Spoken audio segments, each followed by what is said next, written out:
Hi viewers, welcome to our channel. So Sharmila గారు అటు AP Congress పార్టీలోకి అడుగుపెట్టడం వలన ఇప్పుడు అక్కడ ఎటువంటి ప్రభావం చూపించే అవకాశం ఉంది మిగతా పార్టీల పైన? ఈక్వేషన్స్ ఎలా మారబోతున్నాయి? అటు అన్నగారితో ఫైట్ చేయాల్సి ఉంటుంది. మరి చంద్రబాబు గారికి, పవన్ కళ్యాణ్ గారికి ఈ కూటమికైతే ఇది కాస్త మేలు కలిగించే అంశమే అయితే అవుతుంది. సో మరి ఇప్పుడు షర్మిల గారు కాంగ్రెస్ పార్టీలో ఉన్నారు కాబట్టి అక్కడ ఎటువంటి ఈక్వేషన్స్ ఉండబోతున్నాయన్న విషయం మీద డిస్కస్ చేయడానికి ప్రజెంట్ మనతో పాటు ప్రముఖ పొలిటికల్ అనలిస్ట్ పాపారావు గారు ఉన్నారు. వారితో ఒకసారి డిస్కస్ చేద్దాం. సార్ నమస్కారం సార్. సార్ మరి ఎలా ఉండబోతుందంటారు? షర్మిల గారు కాంగ్రెస్ పార్టీలోకి ఏపీలో అడుగుపెట్టేశారు కదా! మరి ఎలా ఉంటుందంటారు సార్? అంటే నాకు అర్థమైనంత వరకు తెలంగాణలో 3000 కిలోమీటర్లు పర్యటన చేశారు ఇక్కడి నుంచి విరమించుకునే ముందు. 3000 కిలోమీటర్ల పర్యటన తాలూకు రిజల్ట్ పరంగా చూసుకుంటే చాలా నామమాత్రం, అసలు ఏమీ లేదు కూడా. తెలంగాణలో ఆమె ప్రభావం ఏమాత్రం కనపడనటువంటి స్థితి. ఆమె పక్కన ఎవరైతే ఉన్నారో వాళ్ళు పెద్ద నాయకత్వ పరంగా ఇతరుల దగ్గర నుంచి వచ్చి ఆమె దగ్గర ఉన్నవాళ్ళు, కానీ ఓవరాల్గా ఆమె బలం పెంచుకుంది తెలంగాణలో ఏమీ లేదు. వచ్చిన రోజు ఎలా ఉన్నారో ఇక్కడి నుంచి విరమించుకొని పార్టీని పోటీలోంచి తప్పించిన రోజు కూడా అలాగే ఉన్నారు. ఆమె పెద్ద తేడా లేదు. వాయిస్ అప్పుడప్పుడు వినపడుతుండేది కానీ పెద్ద ప్రభావశీల వ్యక్తిగా లేదు. తెలంగాణ కోడలని చెప్పి నన్ను ఎవరైనా తెలంగాణ కాదంటే వాళ్ళు ఊరుకోను, నేను తెలంగాణ అమ్మాయిని కాదంటే అని కూడా ఘంటాపదంగా మాట్లాడారు. ఆమె మాట్లాడినా ఏంటంటే తెలంగాణ ఆమెను రిసీవ్ చేసుకోవాలి. కేవలం ఆమెనే కాదు, అంతకుముందు చంద్రబాబు వస్తే, చంద్రబాబు వచ్చి కాంగ్రెస్ పార్టీతో పొత్తు పెట్టుకుంటే కాంగ్రెస్ పార్టీ దెబ్బతింది. ఇట్లా ఎవరు వచ్చినా ఏపీ నుంచి వచ్చిన నాయకత్వాన్ని తెలంగాణలో ఒప్పుకోవటాలి. కాబట్టి రాజశేఖర రెడ్డి అంటే అభిమానం ఉండటం వేరు. రాజశేఖర రెడ్డి కూతుర్ని తెలంగాణలో రాజశేఖర రెడ్డే వచ్చిన ఈరోజు తెలంగాణలో ఆమోదం ఉండే అవకాశం లేదు. అభిమానం ఉంటుంది, అభిమానం చేశాడు ఆయన అనేది. కానీ తెలంగాణ అనేది ఏంటంటే ఈమె ప్రధానంగా అక్కడ తెలంగాణలో వేళ్ళు అనుకోలేకపోయింది, నాటుకోలేకపోయింది. సరే, ఇక్కడ చాలా కాలం పాటు నేను తెలంగాణ కోడల్ని, తెలంగాణ మనిషిని, నేను ఇక్కడే చదువుకున్నాను, ఇక్కడే ఉన్నాను, నేను మొత్తం జీవితం అంతా ఇక్కడే అని చెప్పారు. ఇప్పుడు ఏపీలో మళ్ళీ ఇక్కడి నుంచి సరే ఇక్కడ పోటీ చేయాలి. దానికి కారణం ప్రధానంగా రేవంత్ రెడ్డి ఆయన ఆమె పార్టీలోకి రావడానికి ఇష్టపడలేదనేది. బహుశా అది కూడా ఏమన్నా వ్యూహమా అనే ప్రశ్నలు కూడా బయట వినపడుతున్నాయి. ఏంటంటే ఈవెన్ క్యారమ్ బోర్డులో కాయిన్లాగా ఆంధ్రప్రదేశ్ వైపున ఎట్టడానికి ఏమన్నా అయినా, తద్వారా చంద్రబాబుకు ప్రయోజనం కలిగే విధంగా ఏమన్నా చేయటం కోసమే రేవంత్ రెడ్డి తెలంగాణలో ఆమెను రానివ్వలేదా? ఎందుకంటే తెలంగాణలో రాకపోతే ఆటోమేటిక్గా ఆంధ్రప్రదేశ్లో ఎంటర్ అవడానికి ట్రై చేస్తారు కాబట్టి అది చంద్రబాబుకు ఉపయోగం. కాబట్టి రేవంత్ రెడ్డి ఏమన్నా ఈ గేమ్ ప్లాన్లో అట్లాంటిది ఏమన్నా ఉందా అనే ప్రశ్నలు కూడా వస్తున్నాయి. సరే, ఆమె ఇప్పుడు ఎట్లయినా ఏమైనా అల్టిమేట్గా ఏపీలోకి వెళ్ళారు. ఏపీలో పీసీసీ చీఫ్ ఆమె అనేది వచ్చిన వార్తలు. అంటే పీసీసీ చీఫ్ అంటే ముఖ్యంగా ఏంటంటే నిన్న మొన్నటిదాకా ఉంది ఏంటంటే ఆమె కాంగ్రెస్లో చేరినా కానీ ఖమ్మం, నల్గొండ ఇట్లాంటి చోట్ల పోటీ చేసే అవకాశాలు ఉన్నాయనేది వార్తలు వచ్చినాయి. చేవేళ్ళ కూడా వచ్చింది. కానీ ఏంటంటే ఇప్పుడు ఇక అవకాశం లేదు. పీసీసీ చీఫ్ నాకు అర్థమైనంతలో ఏపీ పీసీసీ చీఫ్గా ఉండి తెలంగాణలో పోటీ చేయడం అనేది అసలు అంటే సాధ్యమే, ఎవరెక్కడైనా పోటీ చేయొచ్చు, కానీ అది కొంచెం చూడటానికి బాగోదు. కాబట్టి ఆమె ఆంధ్రప్రదేశ్లోనే పోటీ చేస్తారు. ఆంధ్రప్రదేశ్లో ఎక్కడ పోటీ చేస్తారంటే మళ్ళీ ఇక పిట్టింగ్ ఎగనెస్ట్ జగన్ మీద, అంటే వాళ్ళిద్దరి మధ్య వైరుధ్యాలు ఉన్నాయనే దాని మీద జగన్కి ఎగనెస్ట్గా ఆమెను పోటీ పెడతారనేది ఒక కడపలో మెయిన్గా. సరే, ఏదేమైనా ఏంటంటే ఈ వైరుధ్యాల వల్ల ఆల్రెడీ జగన్ పరిస్థితి ఏంటంటే కొంత మధ్య వస్తున్న కొన్ని మూడ్ ఆఫ్ ఏపీ సర్వే అని ఇక్కడ మనకి తెలిసిన జర్నలిస్టులు కూడా చేసిన దానిలో కొంత జగన్కి మరీ వ్యతిరేకత ఉన్నట్లేదు. కానీ ఓవరాల్ ఏంటంటే కొంచెం పలచబడుతున్నటువంటి వాతావరణం ఉంది. ఆయనకున్నటువంటి ఇమేజ్ ఎలాంటి వివేకానంద రెడ్డి కేసులో ఆయన మీద జరిగినటువంటి క్యాంపెయిన్ ఒకటి భారీ ఎత్తున ఒకటి ఉంది కదా, దానిలో అది ఇప్పుడు కుటుంబంలో రెండో మనిషి షర్మిల, సునీత ఆయన కూతురు, వివేకానంద రెడ్డి గారి కూతురు ఈయన మీద కేసులో యాక్టివ్గా ఉన్నారు. ఇప్పుడు షర్మిల గారు ఇట్లా వచ్చి ఆమె కూడా రేపు పొద్దున్న నోరు విప్పి ఈయనకు వ్యతిరేకంగా చాలా ఎక్కువ మాట్లాడక తప్పదేమో. బహుశా తప్పదనుకుంటున్నాం, కానీ మనం ఎట్లా ఉంటుందంటే జనరల్గా తప్పదనేదే అనుకోవాలి. ఎందుకంటే పార్టీలో చేరిన తర్వాత వాళ్ళ దీన్ని బట్టి ఉంటుంది. ఎందుకంటే పురంధేశ్వరి గారు బీజేపీలోకి వెళ్ళిన తర్వాత చంద్రబాబుకి వ్యతిరేకంగా పెద్ద టిరేడ్ ఏమి నడపటల్లా. బహుశా ఏంటంటే బీజేపీ ఉద్దేశం చంద్రబాబు దగ్గర నుంచి ఆయనకున్నటువంటి బ్యాకింగ్లో ఉన్నటువంటి సామాజిక వర్గాన్ని వాళ్ళందరినీ బీజేపీ వైపు లాగాలనేది ఓ ప్రణాళికని అనుకున్నాం మనం అంతా. కానీ తీరా చూస్తే చంద్రబాబు గారికి అనుకూలంగానే చాలా సందర్భాల్లో కేసు విషయంలో ఆయన జైల్లో ఉన్నప్పుడు. కాబట్టి ఏంటంటే ఇట్లా మళ్ళీ కుటుంబ సభ్యుల మధ్య ఉన్నాయి ఎంతకాలం ఉంటాయి వైరుధ్యాలు. బయట వాళ్ళు దూరి దాన్ని ఫిషింగ్ ఇన్ ట్రబుల్డ్ వాటర్స్ అంటారు. కాంగ్రెస్ పార్టీ చేస్తుంది అది చెడో మంచో అని మనం దాన్ని ఏ రకంగా మాట్లాడుకున్నా కాంగ్రెస్ పార్టీ ఏంటంటే ఆ కుటుంబంలో ఉన్న వైరుధ్యాలను ఉపయోగించుకొని కాంగ్రెస్ పార్టీని తనను తాను పునరుద్ధరించుకోవాలనే ప్రయత్నం చేస్తుంది ఆంధ్రప్రదేశ్లో. అట్లా జగన్ మీద షర్మిల గారిని తీసుకెళ్ళి పెట్టేది ఆ కుటుంబంలో టీ కప్పులో తుఫాన్ లాగా.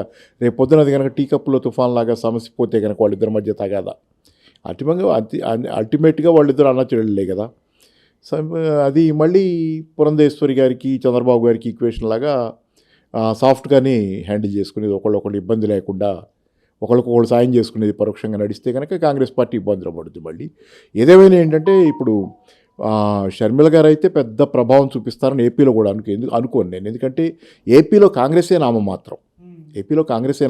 రెండోది ఏంటంటే ఏపీ కాంగ్రెస్లో కూడా కొంతమంది ప్రత్యేకంగా నాయకులు కానీ ఇతరత్ర చంద్రబాబుకు అనుకూలంగా ఉన్నవాళ్ళు చాలామంది ఏపీ కాంగ్రెస్లో 2 వర్గాలను కానీ బీజేపీలో ఉన్నట్లుగా వర్గాలను నేను మాట్లాడిన కానీ ఏపీలో అయితే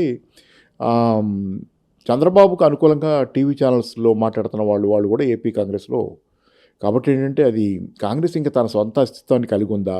నాకు అనుమానం ఏంటంటే 2018లో ఎప్పుడైతే తెలంగాణలో కాంగ్రెస్తో చంద్రబాబు పొత్తు కుదిరిందో ఆ రోజు నుంచే కాంగ్రెస్ పతనం బిగినైంది.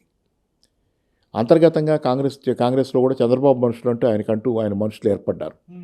ఈ సందర్భంలో స్వతంత్ర అస్తిత్వం ఎంతవరకు ఉంది టీడీపీకి? పైగా ఏమైంది, మీకు షర్మిల కూడా అదే ధోరణి చూపించారు కదా చంద్రబాబు గారితో పాజిటివ్గా మెసేజ్, అంటే క్రిస్మస్ గ్రీటింగ్స్ లోకేష్కి ఇవన్నీ.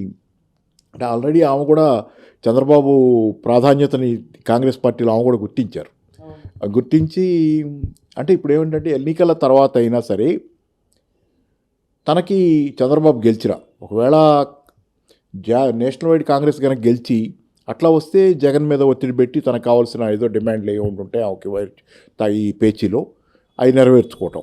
కాదు నేషనల్ వైడ్ కాంగ్రెస్ రాకపోయినా ఏపీలో చంద్రబాబు వచ్చినా తనకు అనుకూలంగా పరిస్థితి ఉండటం కోసం ఇప్పటి నుంచే బ్రిడ్జెస్ బిల్డ్ చేసుకుంటున్నారు. పైగా కాంగ్రెస్ పార్టీలో కూడా వాతావరణం ఏంటంటే చంద్రబాబుకు అనుకూలమైన వాళ్ళు. ఈ వాతావరణంలో ఏంటంటే పెద్ద షర్మిల ఆమెమి పెద్ద ఆంధ్రప్రదేశ్లో పార్టీ రివైవల్లో పాత్ర పోషిస్తారనుకోను. ఎందుకంటే ఆటలో అరటికాయలాగే ఉంది కాంగ్రెస్ పార్టీ పరిస్థితి కూడా ఏపీలో. చాలామంది ఆ ఒక్క చేతిలో లేదు. చంద్రబాబు ఆటలో ఒక పాన్ అక్కడ కూడా ఆ పరిస్థితి, ఆ ఏపీ పార్టీ పరిస్థితి. చాలా పార్టీలు అలాగే ఉన్నాయి కాబట్టి తెలుగుదేశానికి గీత దాటకుండా పోయే పార్టీలు చాలా ఏపీలో ఉన్నాయి. అందరిని అనగాని ఎక్కువ ఉన్నాయి. ఎక్కువ మంది పరిస్థితి అదే, ఆ గీతలోనే ఉన్నారు.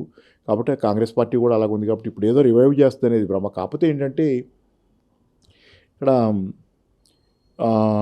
రేపు పొద్దున గనక కాంగ్రెస్ పార్టీకి జగన్ గనక వీటన్నిటిని ఎదుర్కొని ఎక్కువ ఎంపీ సీట్లు తెచ్చుకుంటే సెంటర్లో మద్దతు కోయలేషన్ గవర్నమెంట్ ఫామ్ అయ్యేటట్లయితే, ఒకవేళ కాంగ్రెస్ కనుక ఎక్కువ సీట్లు తెచ్చుకొని దాని మిత్రపక్షాలు ఎవరైతే ఇండియాలో ఉన్నారో కూటమిలో వాళ్ళు కూడా బాగానే తెచ్చుకుంటే అప్పుడు జగన్ అవసరమైతే ఇప్పుడు చేస్తున్న ఈ చర్య అది రేపొద్దున వాళ్ళకి పచ్చి వెలక్కాయలాగా అవుద్ది. ఎందుకంటే ఇప్పుడు షర్మిలాని పంపి తిట్టిస్తే కాంగ్రెస్ని పెంచుకుందామని, కాంగ్రెస్కి ఏం వస్తాయని నేను అనుకోను. కానీ రేపు పొద్దున జగన్తో అవసరం పడితే మాత్రం జగన్ అందుబాటులో లేకుండా పోయే అవకాశం. ఎందుకంటే ఇప్పుడు ఎన్డీఏ పక్క నెట్టేసినట్టే, మీరే నెట్టేసినట్టు.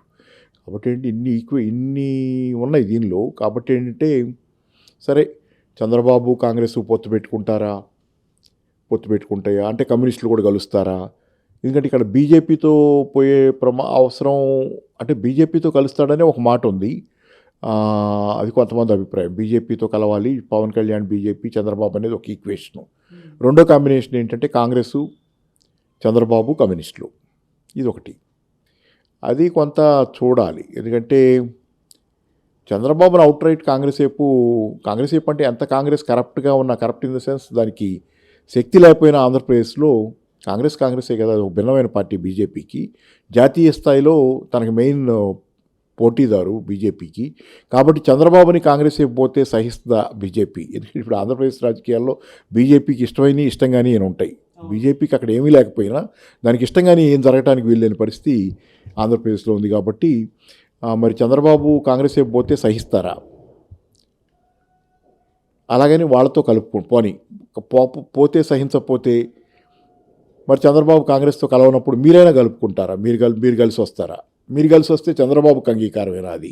ఎందుకంటే చంద్రబాబుకి కానీ ఎవరికైనా ఆంధ్రప్రదేశ్లో ఉన్న భయాలు ఏంటంటే మెయిన్గా బీజేపీతో కలిస్తే సమూలంగా ఊడ్చిపెట్టుకుపోతాం అనేది. ఏపీలో ప్రజల్లో అంత ఆగ్రహం ఉంది బీజేపీ పట్ల, ప్రత్యేకంగా ఏపీలో నేను చెబుతుంది, దేశం అంతా కాదు. ఎందుకంటే మీకు అక్కడ విశాఖ ఉక్కు ఫ్యాక్టరీ ప్రైవేటీకరణ దగ్గర నుంచి, ప్రత్యేక హోదా దగ్గర నుంచి, పోలవరం ప్రాజెక్ట్ దగ్గర నుంచి, అమరావతి సరే దానికి అది 3 రాజధానులు అది కాసే దాని విషయంలో కూడా, అలాగే కడప ఉక్కు ఫ్యాక్టరీ విభజన హామీలు ఇన్నిటి విషయంలో ఆంధ్రప్రదేశ్ ప్రజలకి ఇక్కడ దాకా బీజేపీ మీద ఉంది కాబట్టి ఇప్పుడు ఎవ్వరు కలిసినా బీజేపీతో అది నష్టమే. కాబట్టి మరి చంద్రబాబు ఏం ఆలోచించుకుంటున్నారనేది కూడా చూడాలి. మరి నేను కలిస్తే మళ్ళీ ఏమన్నా జనాలు ఆ బీజేపీని ఆమోదిస్తారనుకుంటే అది ఒకలాగా ఉంటుంది. నేను అనుకోవటం ఎవరు కలిసినా వాళ్ళు పోవటం తప్పితే బీజేపీని ఆమోదించరు ఏపీలో. కాబట్టి ఏంటంటే ఇన్ని ఈక్వేషన్ల మధ్యలో నేను అనుకోవటం షర్మిల గారికి ప్రాధాన్యత ఎప్పుడు వస్తుందంటే జనసేన చంద్రబాబు ప్లస్ అయితే గీతే బీజేపీ అటు ఒకటి అయ్యి అయితే కనుక షర్మిల గారికి ప్రాధాన్యత ఉండదు. ఎందుకంటే అప్పుడు ఎవరితో పెట్టుకోవాలి? కాంగ్రెస్ పార్టీ కమ్యూనిస్టులతో మాత్రమే పొత్తు పెట్టుకోవాలి. కమ్యూనిస్ట్ పార్టీలు కూడా బలహీనంగా ఉన్నాయి కాబట్టి అది పెద్ద ప్రభావశీలమైనటువంటి కూటమిగా ఉండే అవకాశం ఇప్పటికి లేదు. కాకపోతే ఇప్పుడు ఈ అంగన్వాడీ సమ్మెలు ఇట్లా జరుగుతున్నాయి కాబట్టి కొంత ఆందోళనలు, అది కూడా కమ్యూనిస్ట్ పార్టీ నాయకత్వం ఎక్కువ ఉంటుంది అక్కడ. కొన్ని సీట్లలో ప్రభావం చూపిస్తారు తప్పితే ఓవరాల్గా ఉండదు.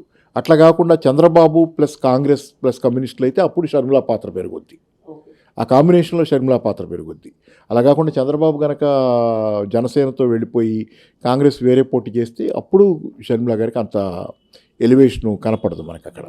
మీకు కనపడాలంటే చంద్రబాబు ప్లస్ షర్మిల గారు పోటీ చేస్తే ఆమె సీట్ ఆమె గెలుచుకుని వస్తే కనుక కొన్ని సీట్లు గెలుచుకుంటే అట్లా కాంగ్రెస్ పార్టీ పరంగా, అలాగే కమ్యూనిస్టులు గెలుచుకుని చాలా ప్రభావశీలమైన శక్తివంతమైనటువంటి కాంబినేషన్గా ఆమెకు కూడా ఎలివేషన్ వస్తుంది.